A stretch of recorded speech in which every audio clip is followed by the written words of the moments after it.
ஏய் ஆய்கான ஜோதி கூதி ஒழுங்கு மரியாதையாக எனக்கு கால் பண்ணு, இல்லை இன்னும் அசிங்கமாக போவோ தள்ளுவேன்.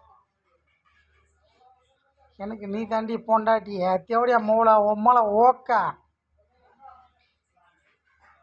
ஏன்டி புரிஞ்சிக்க மாட்டேற? நான் சொன்னால் கரெக்டாக இருக்கும். ஏய் நல்லா மாதிரியே சொல்கிறேன், தேவடியா மூளை அடி உம்மளை நான் ஓக்கா. நான் எப்படி அசிங்கமாக ஓத்தல்றேன்னே உனக்கு கோவம் வரலடியா? நான் எப்படி ரோசமாக வந்தேன்? இந்த சிம்மு இல்லை, இந்த சிம்மை இதே கூட என்னோட அட்ரஸில் என் ப்ரூஃபில் நான் வாங்கலை. இந்த சிம்மு வாங்கி கொடுத்தா ஆளுதான் செத்துட்டாண்டி. அது மாதிரி வரோம் எங்கள் அம்மா வாங்கினாங்க.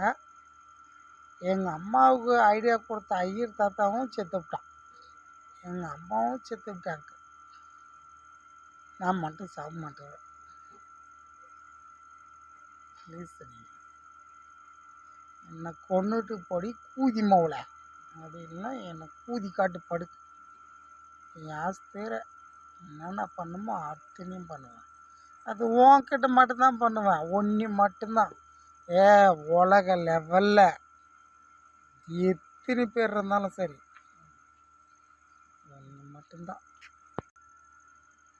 ஒன்று மட்டும்தான் ஓத்தல்லுவேன். எனக்கு எவ்வளோ கோவம் வருதோ அவ்வளோ கோவத்துக்கும் ஒன்று மட்டும்தான் ஓத்தல்லுவேன். ஏன் சொல்ல எனக்கு தெரியாது. எனக்கு நீ பிறந்துவேன், எனக்கு காட்டி படுக்கணும், அது உன் தலையெழுத்து.